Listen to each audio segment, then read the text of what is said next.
Alors, Hélène, on ne t'entend pas? Là maintenant, vous m'entendez. Oui, on t'entend. Salut Hélène. Bonjour à tous, merci beaucoup d'être présents. Moi, je vais donc vous présenter l'étude qui traite donc de la validation du test de stepper de 6 minutes chez les enfants de 6 à 12 ans. Donc, c'est une étude en crossover randomisé. Alors, pour introduire un petit peu, la capacité fonctionnelle chez les enfants est évaluée de manière globale via des tests sous-maximaux. Donc, tests sous-maximaux, ça comprend en fait que la fréquence cardiaque va augmenter, mais sans atteindre la fréquence cardiaque maximale. Il y a donc déjà de nombreux tests qui sont utilisés, donc comme le sit-to-stand test, pardon, le step test, le test de marche de 4 mètres, enfin ce genre de test. Et le test de référence, en fait, c'est le test de marche de 6 minutes, que vous connaissez sans doute. Il est cependant parfois difficile à mettre en place parce qu'il faut de l'espace et qu'on n'a pas toujours accès à des distances de 30 mètres.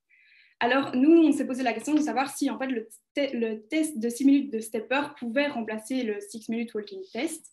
Alors, pour ce faire, nous avons posé nos deux objectifs. Le premier était de vérifier la validité concurrente du 6 minutes stepper test par rapport au 6 minutes walking test et d'évaluer les changements de paramètres cardiopulmonaires en fait, entre les deux tests.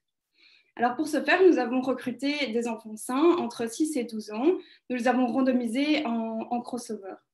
Nos outcomes concernaient premièrement le nombre de pas pour le stepper test, donc effectué sur un stepper, et le nombre de mètres pour le 6 minute walking test selon les American Thoracic Society Statements. Nous avons également mesuré la fréquence cardiaque et la saturation en oxygène via un oxymètre. Alors ici, vous pouvez retrouver les équations de la 6 minute walking distance selon l'équation de Geiger et Hall. Donc nous avons basé nos distances théoriques sur ces équations. Nous avons donc obtenu 53 enfants qui ont effectué les deux tests jusqu'au bout. Vous pouvez retrouver ici les données anthropométriques et également le diagramme de flux. Alors, nous avons obtenu en moyenne une distance de 613 mètres et un nombre de pas de 309. Alors, nous avons corrélé ces deux résultats et nous n'avons pas trouvé de corrélation. Ils n'étaient donc pas liés. Nous avons par contre, notifié une augmentation de la fréquence cardiaque dans les deux tests, donc par rapport au début et à la fin du test, et également une augmentation qui était significativement plus élevée dans le 6 minute walking test que dans le 6 minute stepper test, avec une p-valeur très petite. La saturation d'oxygène, elle est restée cliniquement inchangée parce que voilà, c'est une population saine. Donc, voilà. Et nous avons également corrélé les différentes variables telles que l'âge, le poids, la taille et le BMI avec les deux tests. Et donc, nous avons trouvé que pour le stepper test, toutes les variables étaient corrélées, alors que pour le 6 minute walking test, ça ne l'était pas. Alors, pour notre discussion, donc, nous avons, pour rappel des objectifs, nous voulions d'abord, vérifier la validité concurrente du 6 minute walking test par rapport du 6 minute stepper test par rapport au 6 minute walking test et également évaluer les changements des paramètres cardiopulmonaires. Donc, pour rappel, comme je viens de le dire, il n'y avait pas de corrélation entre la distance et le nombre de pas. Et la demande cardiaque était plus élevée pour le 6 minute walking test que le 6 minute stepper test. Donc, voilà, donc le 6 minute stepper test n'est pas représentatif de la capacité fonctionnelle et donc ne peut pas être utilisé à la place du 6 minute walking test. Alors, nous avons comparé nos résultats avec la littérature et chez les adultes, la corrélation entre le nombre de pas et la distance est bien existante. Donc, nous sommes demandé pourquoi et en fait, on en est venu à penser que ça pourrait être dû au poids, en fait, que les enfants, le poids des enfants dans notre étude était corrélé au résultat du stepper test, mais pas du walking test. Et donc, on a déduit que ça pouvait être dû aux résistances des cylindres hydrauliques sur le stepper que vous voyez ici à votre droite. Voilà, donc ça pourrait être dû à ça. Donc ici, vous voyez les corrélations entre le poids et les deux tests. Il n'y a pas de doute à ce niveau-là. Ensuite, nous avons comparé le step test et le stepper test. Donc, pour rappel, le step test consiste à faire des pas sur une boîte fixée, au sol, quoi, et le stepper test bien sur le stepper. Dans la littérature, chez les enfants, les fréquences de step étaient d'environ 30 steps par minute dans le step test, alors que dans notre étude sur le stepper, c'était environ 51 steps par minute. Donc, on en est venu à penser que soit le step prend plus de temps que le stepper, donc monter sur la box prend plus de temps que juste faire un aller-retour du stepper, ou alors que peut-être le step est plus intense que le stepper. Alors, au niveau des paramètres cardio-pulmonaires, la saturation est restée inchangée dans notre étude avant et après, vu que c'est une population saine. Forcément, il y aurait pu y avoir des changements si c'était une population avec des pathologies soit cardiaques, soit pulmonaires ou autres. Donc, pour la fréquence cardiaque, la demande était plus élevée dans le 6-minute walking test que le 6-minute stepper test.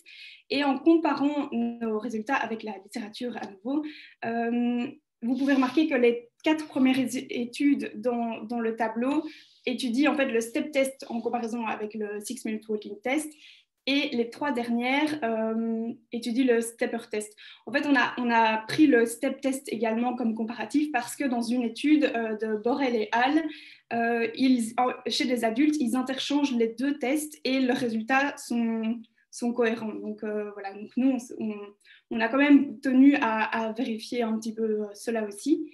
Donc, les 4 premières études étudient donc le step test et 3 d'entre elles ont été effectuées chez les enfants et on remarque que la demande cardiaque est plus élevée que par rapport au 6-minute walking test.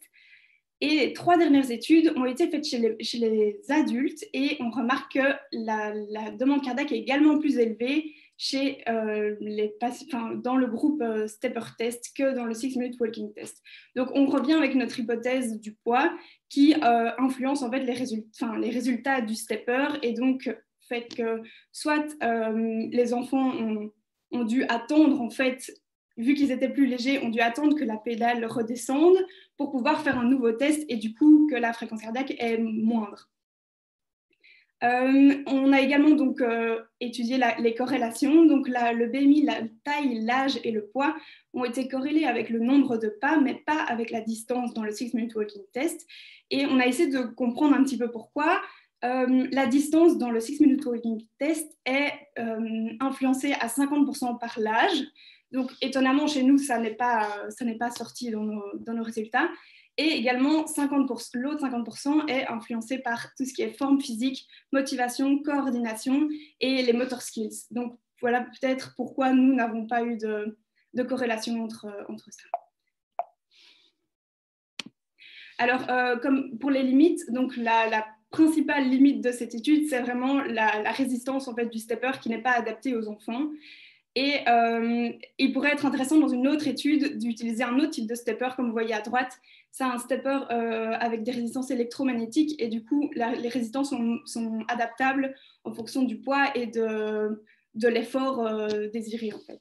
Donc ça, ce serait intéressant de refaire ce test alors avec un stepper adapté.